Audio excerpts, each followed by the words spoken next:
Good day everyone! Magandang araw Pilipinas!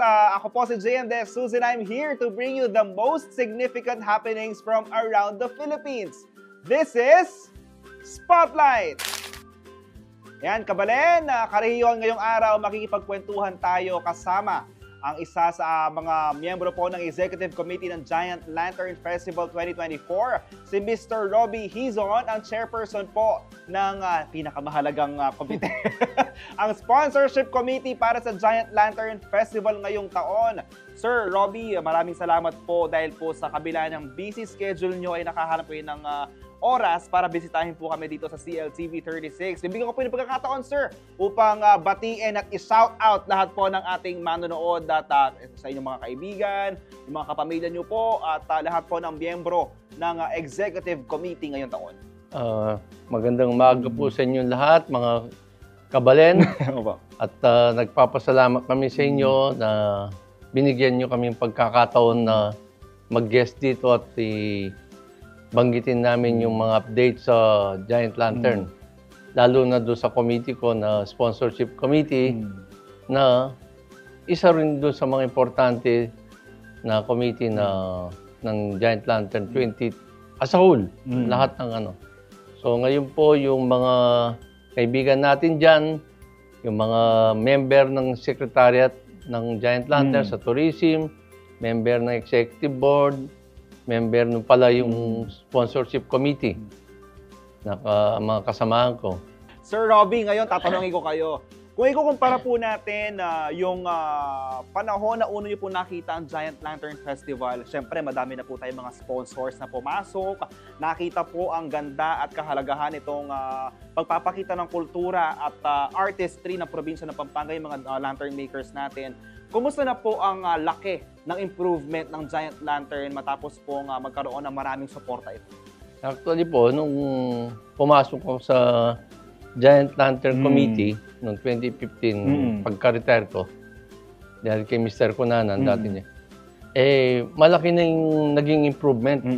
Unang-una, yung mga parol, nagkagandahan na, yung mga kanya-kanyang technique, yan.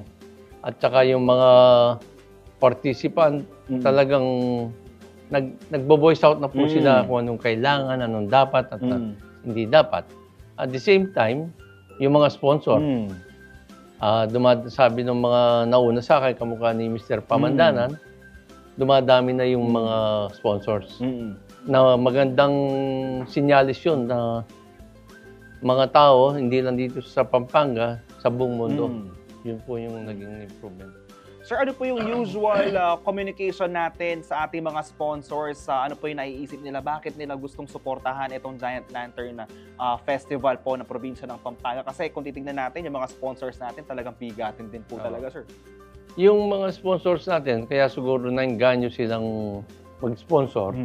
Hindi lang yung mga sponsor natin rito sa San Fernando, sa Pampanga, sa buong Pilipinas. Kasi po, unang-una, siyempre, nakakatulong sa kumpanya nila. Pangalawa, nakakatulong sa bayan, sa probinsya, sa Pilipinas. Alam niyo naman yung Pilipinas, sabi nila, nasa sentro tayo ng Asia. So ito pong Giant Lantern to, isa doon sa mga pinakamalaking event sa buong Pilipinas. So kaya tayong mga Fernandino, sinusuportan natin to dahil pinagmamalaki natin to. Dahil sabi nga, mga Kapampangan, mayabang, pero may pinagyayabang tayo, kamukha itong Giant Lantern. Yun yung ano, nakikita nating magandang sinyales at saka kung bakit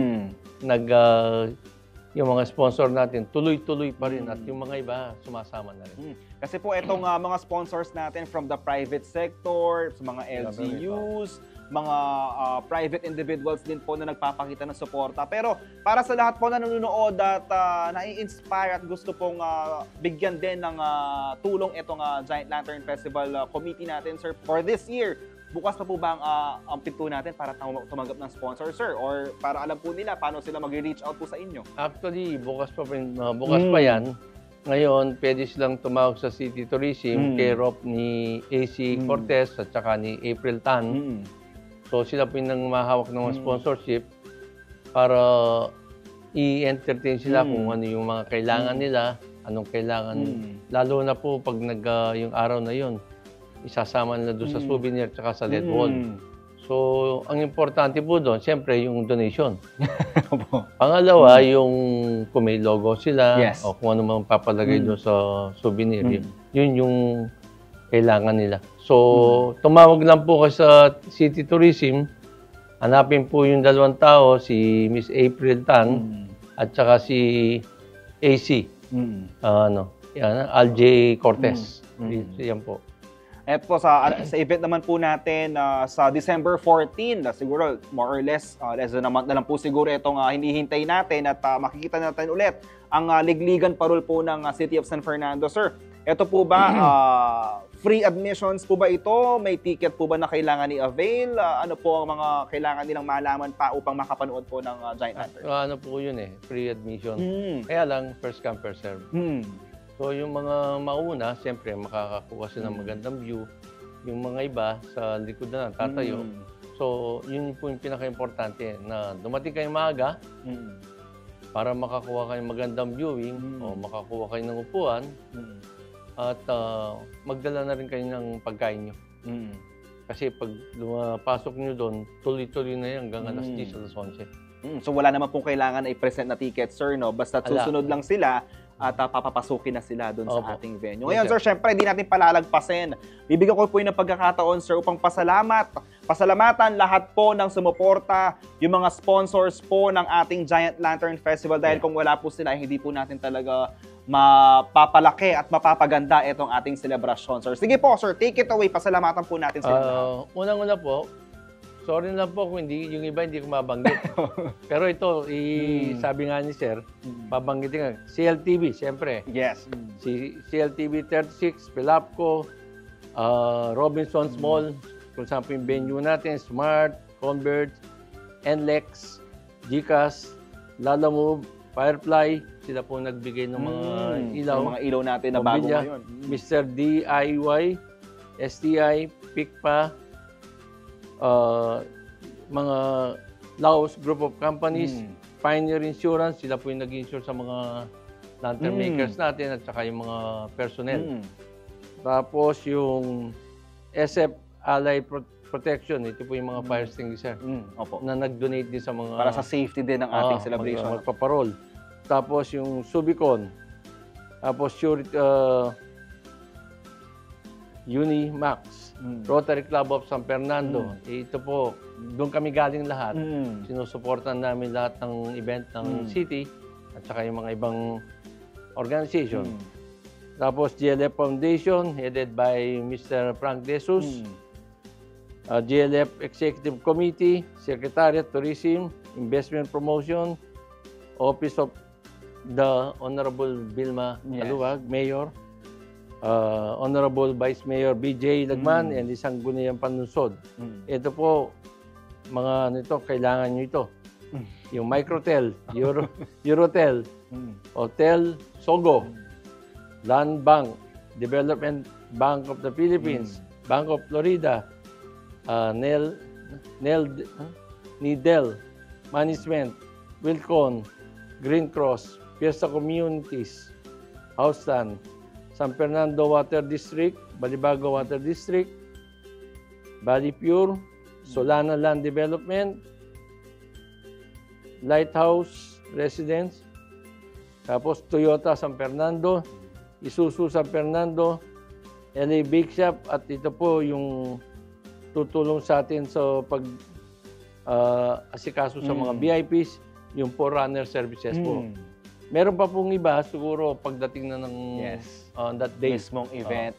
Nakita natin, ang dami-dami, pero hindi pa po sila nagsasara. Kung gusto niyo po makisama pa doon sa bilang ng mga sponsors na yon, na tayo po ay tulong-tulong na palakihin at pagandahin po yung ating selebrasyon sa December 14. Aba, ano pang hinihintay nyo? Yung pong kontakin na natin sina Sir para po maayos natin itong sponsorship natin. Ngayon naman, Sir, tatanungin ko din po kayo, ano po yung pinaka hinihintay nyo bukod po dun sa ating pagsuporta dun sa kanya-kanyang komite ng Executive Committee ng Giant Lantern? Ano po yung hinihintay natin at inaabangan dito sa December 14 dito sa Robinson? Kami sa committee, pinakahintay namin na yung araw na yon maging peaceful, successful, at saka yung mga VIPs, maasikaso namin talaga, lalo na yung mga judges, para hindi naman sila madala, at saka yung mga ibang major sponsor.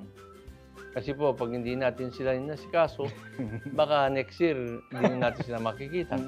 So, nagpapasalamat kami po sa kanila lahat, yung mga tumutulong at saka yung mga whether sa city o sa provincial o kung mga private, gano'n. So, yun ang pong inabangan namin na lahat kami magtatrabaho, sabay-sabay, gano'n. Yan, sir. Bibigyan ko po yung pagkakataon upang pasalamatan itong ating, syempre, yung local government units, sir. Sila po talaga ang naging sentro at naging santungan ng ating selebrasyon. Sir, sige po, pasalamatan po natin ang mayor, ang vice mayor, ang mga councilors, pati po yung tourism office, yung LGU po in general. Unang-una, nagpapasalamat kami sa Office of the Mayor, kay Mayor Vilma Kaluwag, kay Vice Mayor BJ Lagman, at ang mga konsihal, at saka yung mga ibang government agency na sumuporta, at mga private clubs, kagaya na Rotary Club of San Fernando, yung, ano ba yung isa? Kiwanis, yan, mga ano. At saka yung mga ibang schools, tumutulong din. So, nagpapasalamat po kami sa inyo. Sana next year magkita tayo ulit, magtulong-tungan tayo. At sana yung mga sponsor, huwag niyo pong kalimutan yung envelope. Maraming salamat po. Ayan, pati po yung yung Kota International. Kota International. Kasama namin pala sa mga committee yan. Lalo sa sponsor, tatlo sila. Ayan, para sa lahat po na hindi po nabanggit ni Sir Robbie kanina, wag po kayo magtampo dahil sa mismong event ay siguradong sama-sama po tayo dito sa ating celebration ng Giant Lantern Festival. And sir, invite natin lahat kasi ito po, less than a month na lang, magkasama-sama na po tayo sa Robinson Star Mills para lahat po pumunta at samahan po tayong manood ng mga Giant Lantern. So, inimbita namin lahat ng mga Fernandinos, hindi lang dito sa San Fernando proper, mga taga ibang probinsya, rehiyon, sir. Region, sa buong bansa at saka yung mga ibang bansa. Those living abroad, please come and watch us. Yes. And join us on this very special day in our country and in our city. Thank you very much and see you on December 14. Yes, see you on December 14. Maraming salamat po, Mr. Robbie Hizon, for joining us in our episode today. At para sa mga kabalen na lahat, sa mga nais makisaya at mapanood ng Giant Lantern Festival 2024, para nabanggit nyo, sir, para sa lahat po na nasa ibang bansa, kung hindi kayo makakauwi, wala pong rason na hindi kayo manood dahil pwede pong abangan ang live coverage, social media posts at mga balita ng CLTV 36 tungkol din po din sa pinakamaningning at pinakamakulay na kaganapan na ito. At maraming salamat po, and we hope you enjoyed discovering the vibrant festivals and significant events from around the country. At see you again in our next episode. At papasalamatan ko rin po ang Karen Cove para po sa aking dashing haircut. Bukas mo kanilang bagong branch sa Guagua, Pampanga, 8 a.m. to 7 p.m. I am JM De Jesus and this is, sige po sir, Spotlight! Ayan. Thank you. Sir, thank you so much po.